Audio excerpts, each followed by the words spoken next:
മൂന്നാമത് റസൂലുള്ളാഹി പറഞ്ഞു, വഅമലിന്ന, നിങ്ങൾക്ക് നരകത്തിന് വേണ്ടി അധ്വാനിക്കണോ, നരകത്തിന് വേണ്ടി പ്രവർത്തിക്കണോ, കള്ളു കുടിക്കണോ, കുടിച്ചോ, വിഭജിക്കണോ, പൊക്കോ, ഏത് തെറ്റുകളും ചെയ്യണോ, ഒക്കെ ചെയ്തോ. പക്ഷെ ഒരു കാര്യമുണ്ട്, ബിഖദിരി സബരിക്കാല് വഅമലിന്ന, കള്ളുകുടിക്കൽ നരകത്തിന് വേണ്ടിയുള്ള പ്രവൃത്തിയാണ്, വിഭജിക്കൽ നരകത്തിന് വേണ്ടിയുള്ള പ്രവൃത്തിയാണ്. എല്ലാ മദ്യപാനങ്ങളും നിസ്കാര ഇല്ലായ്മയും എല്ലാ തോന്നിവാസങ്ങളും ഒക്കെ ചെയ്യണമെന്നൊക്കെ ചെയ്തോ, പക്ഷേ അതൊക്കെ നരകത്തിന് വേണ്ടിയുള്ള പ്രവൃത്തിയാണ്. അങ്ങനെ ചെയ്യുമ്പോ അള്ളാഹുവിന്റെ റസൂല് പറഞ്ഞു, ബിഖദിരി സബരിക്കാലി, അത് ക്ഷമിക്കാൻ നിങ്ങൾക്ക് കഴിയുമെങ്കിൽ അതിനനുസരിച്ച് നിങ്ങൾ അധ്വാനിച്ചോ. കള്ളു കുടിക്കാൻ ആർക്കും താല്പര്യം ഉണ്ടെങ്കിൽ കുടിച്ചോ. പക്ഷേ ഒരു കാര്യമുണ്ട്, നരകത്തിൽ പോയി കിടക്കാനുള്ള ക്ഷമയും നിങ്ങൾക്ക് വേണം. നരകത്തിന്റെ തീ എന്ന് പറഞ്ഞാൽ ദുനിയാവിലെ തീനേക്കാൾ 70 ഇരട്ടി കാഠിന്യമുള്ള തീയാണ്. കള്ളു കുടിക്കാൻ താല്പര്യമുള്ളവർ ആദ്യം ചെയ്യേണ്ടത് ഒരു തീക്കമ്പൊന്ന് ഉരച്ചുക.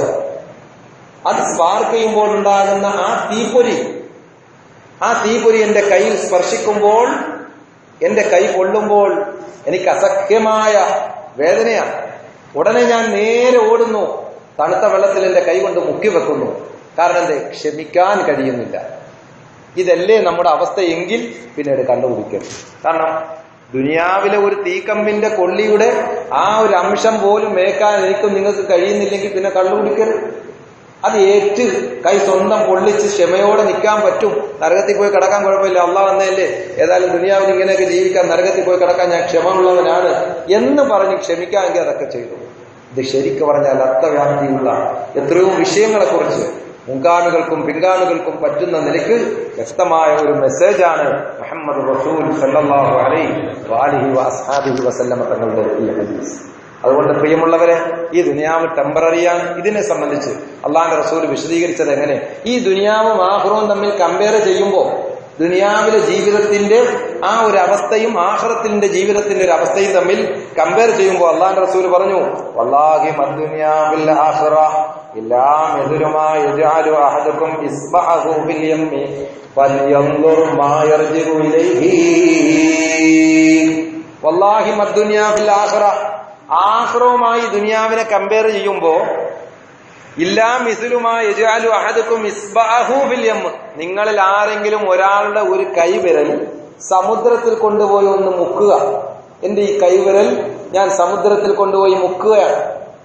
ആ വെള്ളത്തിൽ മുക്കിയിട്ട് ആ വിരലിനെ ഞാൻ ഉയർത്തുന്ന സമയത്ത് എത്രത്തോളം ജലകുമിളകളാണ്, ജലത്തിന്റെ കണികകളാണ് എന്റെ കയ്യിൽ നിന്ന് ഉതിർന്നു വീഴുന്നത്. അതേ ഉള്ളൂ ആഖിറവും ദുനിയാവും തമ്മിൽ കമ്പയർ ചെയ്യുമ്പോൾ. ആഖിറം സമുദ്ര സമാനമാണെങ്കിൽ അതിൽ നിന്നുള്ള ഏതാനും ചില തുള്ളികൾ മാത്രമേ ദുനിയാവിലെ ജീവിതത്തിൽ ഉള്ളൂ എന്ന് മുഹമ്മദ് റസൂലുള്ളാഹി. അതുകൊണ്ട് നമ്മുടെ ഈ ജീവിതത്തിനെ സംബന്ധിച്ച് മഹാനായ ഒരു കവി പറഞ്ഞ ഒരു വാക്കുകൂടി പറഞ്ഞിട്ട് ഞാൻ നിർത്തുകയാണ്. എങ്ങനെയാ നമ്മുടെ ജീവിതം? ഒരു മാലാഖ ചോദിച്ചു. ആരോടാ ചോദിച്ചത്? നൂഹ് നബി അലൈഹി ഇസ്ലാമിനോട്. യാ വലൻ നബിയിന ഉംറൻ കൈഫ വജത്ത ദുനിയ വലദ്ദതഹ, ഈ ദുനിയാവിൽ 1000 കൊല്ലം നിങ്ങൾ ജീവിച്ചില്ലേ? നൂഹ് നബി അലൈഹി സ്വലാത്തു വസ്സലാമിനോട് ഒരു മലക്ക് ചോദിക്കുകയാണ്, 1000 കൊല്ലം നിങ്ങൾ ജീവിച്ചു, എങ്ങനെ ഈ ദുനിയാവിൽ നിങ്ങൾ എത്തിച്ചു? ആ സമയത്ത് നൂഹ് നബി അലൈഹി സ്വലാം പറയാണ്, കറജുലിൻ ദഖല ബൈതൻ ലഹു ബാബാനി ഫഖാമ വസ്തൽ ബൈതി ഹനിയതൻ സുമ്മ ഖറജ മിൻ ബാബിൽ ആഖിറ. ഒരു മനുഷ്യൻ, ഇപ്പൊ 2 വാതിലുണ്ട്, അവിടെയും ഒരു വാതിൽ ഇവിടെയും ഒരു വാതിലുണ്ട്. അവിടുന്ന് ഒരാൾ കയറി വന്നു, ഈ പള്ളിയുടെ സെന്ററിൽ അല്പനേരം നിന്നു അല്ലെങ്കിൽ ഇരുന്നു, നേരെ തൊട്ടടുത്ത വാതിലൂടെ കയറിപ്പോയി. ഈ ഒരു അവസ്ഥയെ എന്റെ 1000 കൊല്ലത്തെ ജീവിതത്തിന്റെ ഇടയിൽ ദുനിയാവിൽ എനിക്കുണ്ടായിട്ടുള്ളൂ എന്ന് നൂഹ് നബി അലൈഹി സ്വലാം. ഒരു 2 വാതിലുള്ള ഒരു വീട്ടിന്റെ ഒരു വാതിലൂടെ കടന്ന് നടുക്ക് അല്പനേരം നിന്നു, എന്നിട്ട് തൊട്ടടുത്ത വാതിലൂടെ കയറിപ്പോകുന്ന ഒരു മാനസികമായ അവസ്ഥയെ എന്റെ ഈ ദുനിയാവിലെ 1000 കൊല്ലത്തെ ജീവിതത്തിലുള്ളൂ എന്ന് മഹാനായ നൂഹ് നബി അലൈഹി സലാം പറഞ്ഞു. അതാണ്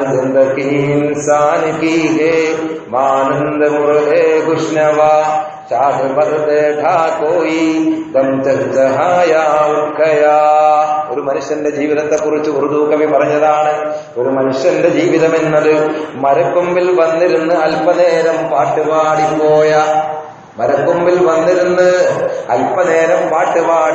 ഒരു കിളി. ആ കിളിയുടെ ആ പാട്ട് പോലെയാണ്. മരക്കൊമ്പിൽ വന്നിരുന്ന് പാട്ടുപാടി കുറെ നേരം അതിന്റെ ഭാഷയിൽ അത് ശബ്ദമുച്ചരിച്ചിട്ട് ഒച്ച വെച്ചിട്ട് പറന്നുപോയ പോലെയാണ് ഈ ലോകത്തേക്കുള്ള ഒരു മനുഷ്യന്റെ കടന്നുവരല്. ജനിച്ചു വീഴുമ്പോൾ ഈ ഇരു കൈയും മുറുക്കിപ്പിടിച്ച് വരികയാണ്. ഉമ്മ ഞാൻ ജനിച്ചിരിക്കുന്നു, വാപ്പ ഞാൻ ജനിച്ചിരിക്കുന്നു, ഈ ലോകത്തെ മുഴുവൻ ജയിച്ചടക്കാനാണ് ഞാൻ കടന്നു വരുന്നത്. മുഹമ്മദ് റസൂൽ സല്ലല്ലാഹു അലൈഹി വഅലിഹി വഅസ്ഹാബിഹി വസല്ലം.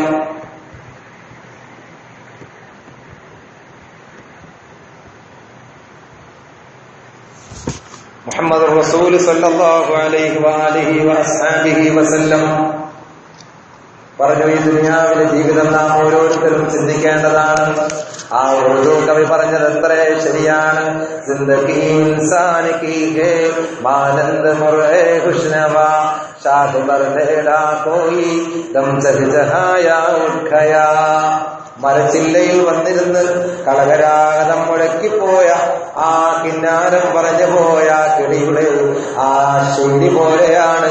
അത് കുറെ നേരം അതിന്റെ ഭാഷയിൽ ഉച്ചവെച്ചിട്ട് അത് പറന്ന് അടുത്ത മരക്കൊമ്പിലേക്ക് പോയ പോലെ ഈ ദുനിയാവിലേക്ക് ജീവിക്കുമ്പോൾ ജനിച്ചു വീഴുമ്പോ ഉമ്മ ഞാൻ ജനിച്ചിരിക്കുകയാണ്, എന്റെ ഇരു കൈകളും ഞാൻ മുറുക്കിപ്പിടിച്ചുകൊണ്ടാണ് ജനിച്ചു വീഴുന്നത്. ഇരു കൈകളും ഞാൻ മുറുക്കിപ്പിടിച്ചിട്ടാണ് ഈ ദുനിയാവിലേക്ക് ഞാൻ ജനിച്ചു വീഴുന്നത്. അത് നൽകുന്ന സന്ദേശം എന്താണ്? ഉമ്മ ഞാൻ ഈ ദുനിയാവിലുള്ളതിനെ എല്ലാം എന്റെ ഈ കൈക്കുള്ളിലാക്കാനാണ്. ഈ പ്രപഞ്ചവും അതിലുള്ള സകലമാന വസ്തുവകകളും ഈ കാണുന്ന രണ്ടുപേർ കൈകൾക്കുള്ളിലാക്കാനാണ് ഞാൻ ജനനമെടുത്തിരിക്കുന്നതെന്ന് ആ കുട്ടി പറഞ്ഞുകൊണ്ട് ഈ ലോകത്തേക്ക് വരികയാണ്. അവസാനം അസ്രായീൽ അലൈഹിസ്സലാത്തു വസ്സലാമിന്റെ ഇടപെടലോട്, അതേ എന്റെ പ്രിയപ്പെട്ട സഹോദരങ്ങളെ, ആരെങ്കിലും ഈ രണ്ട് കൈയും മുറുക്കിപ്പിടിച്ച് ഈ ലോകത്തോട് ഇവിടെ പറഞ്ഞിട്ടുണ്ടോ?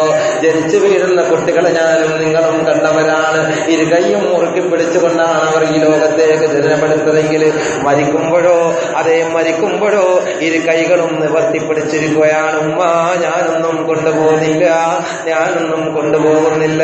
അതുകൊണ്ട് മഹാന്മാരായ മഹത്തുക്കൾ അവരുടെ ഗ്രന്ഥങ്ങളിൽ എഴുതി വെച്ചു, യാ മുയത്തിബുൽ ബനീന വമുയത്തിബു വമുയത്തിബുൽ ബനീന വൽ ബനാത്ത് വമുഫർരിഖുൽ ജമാഅത്ത് വഹാദിബുൽ ലദാത്ത്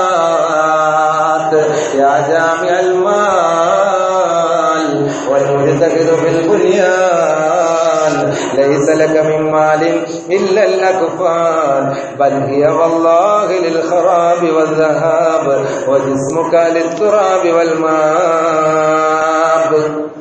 എത്രയോ കൃത്യമായി വളരെ വ്യക്തമായി ആ മഹാനായ കവി പറഞ്ഞതാണ്. പരിശുദ്ധമായ റമദാൻ വന്നിട്ട് എത്രയോ ചെറുപ്പക്കാർ അവസാന 10 പോലും വന്ന് പള്ളിയിൽ നിരതരായിരിക്കേണ്ട ഈ സമയം, പ്രിയമുള്ള സഹോദരൻ